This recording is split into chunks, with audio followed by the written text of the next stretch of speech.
Raden.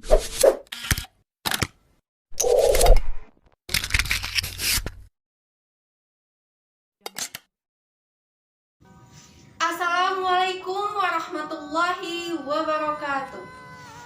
Halo teman-teman, perkenalkan nama saya Agnes Putri Stika dari Poltekkes Kemenkes Palembang, Prodi D3 Keperawatan Lubuk-Linggau dengan NIM PO 7120320041 dari kelas tingkat 2B semester 3. Baiklah, di sini saya akan membuat video untuk memenuhi mata kuliah keperawatan medikal bedah 1 tentang apa itu kolostomi, iliostomi, dan urostomi.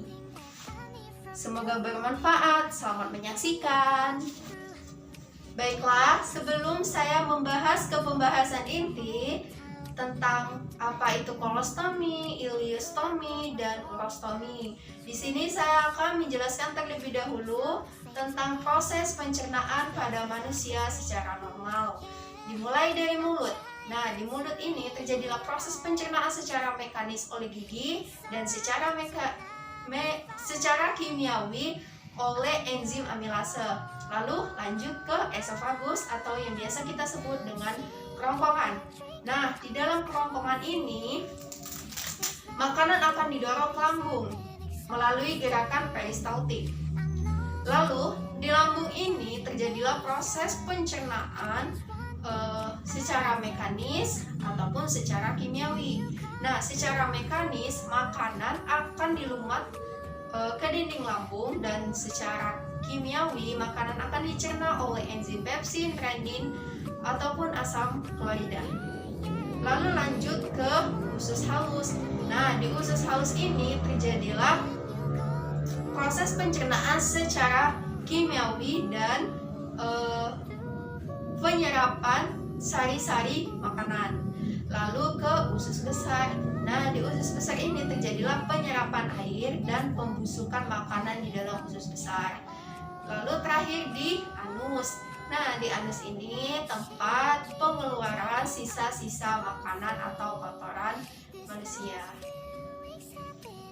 Nah, setelah saya jelaskan tentang proses sistem pencernaan pada manusia secara normal, di sini adapun pasien yang tidak berproses secara normal atau saat pembuangan sisa makanan atau kotoran tidak bisa melalui anus, sehingga terjadilah pembuatan stoma. Nah, yang menyangkut ke pembahasan inti kita. Baik, kita mulai dari pembahasan kolostomi dulu.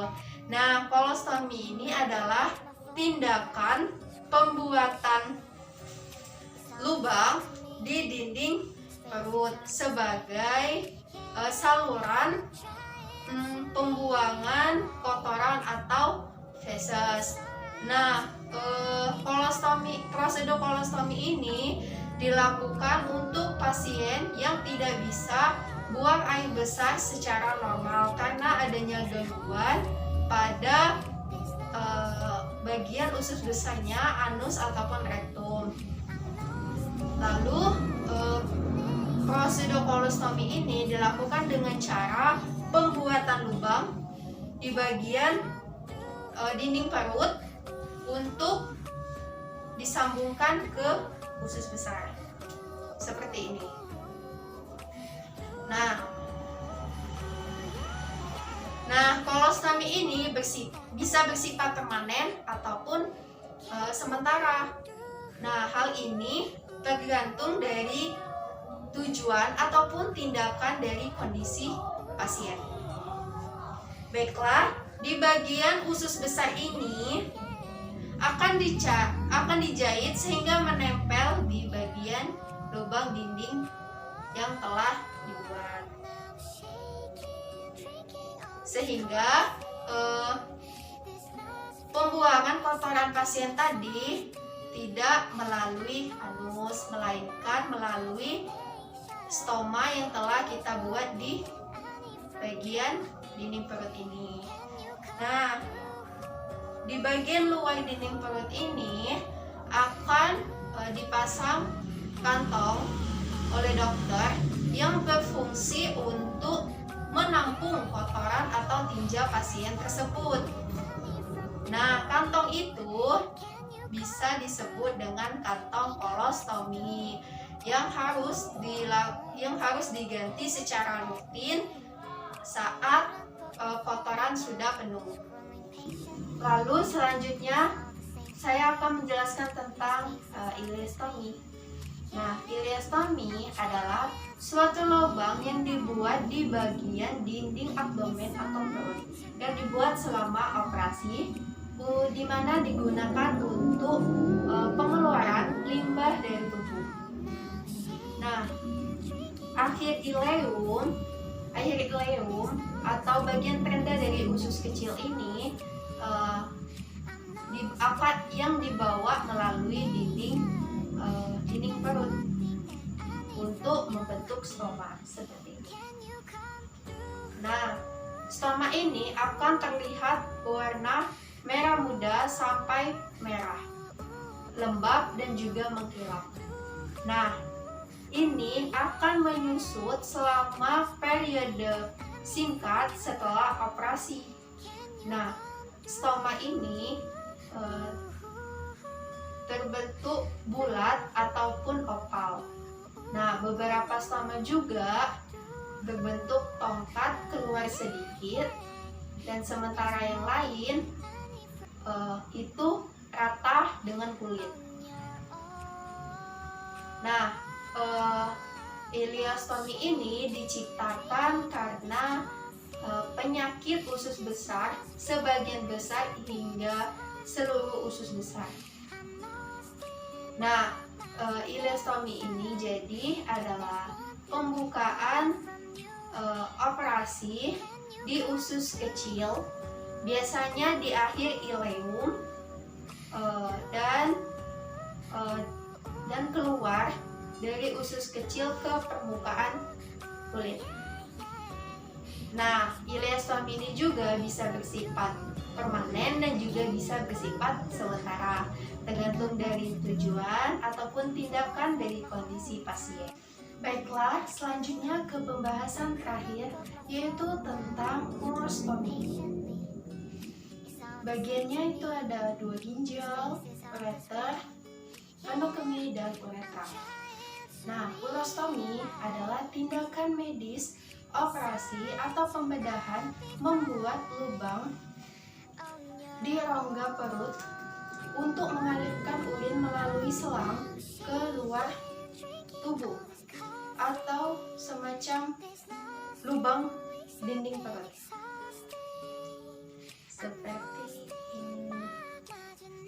Nah, tindakan ini dilakukan karena terdapat gangguan aliran urin ke kandung kemih, uretra, dan ginjal. Nah, urostomi ini terkadang perlu untuk dilakukan. Urostomi ini bukanlah sebuah penyakit, melainkan perubahan cara tubuh pasien bekerja. Nah, perubahan ini dilakukan untuk mengubah cara urin keluar dari tubuh. Nah, operasi urostomi ini dilakukan ketika penyakit dan kondisi tertentu menyebabkan masalah kandung kemih yang serius. Nah, jika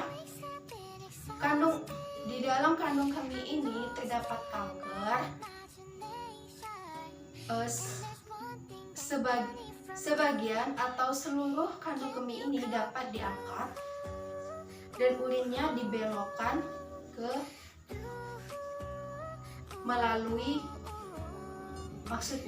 urin dibelokkan melalui urostomi. Nah, di urostomi ini juga terdapat kantung urostomi yang fungsinya mirip dengan kantung kolostomi, tetapi kantung urostomi ini fungsinya itu untuk menampung cairan urin. Nah,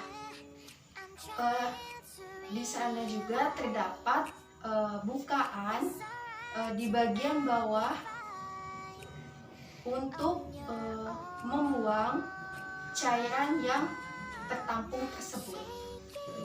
Baiklah, mungkin hanya ini yang bisa dapat saya jelaskan dalam video ini tentang apa itu kolostomi, ileostomi, dan urostomi. Mohon maaf apabila terdapat kekurangan dan kesalahan dalam video ini. Kepada Allah saya mohon ampun. Saya akhiri. Wabillahi taufiq wal hidayah. Wassalamualaikum warahmatullahi wabarakatuh. Semoga bermanfaat. Terima kasih. See you.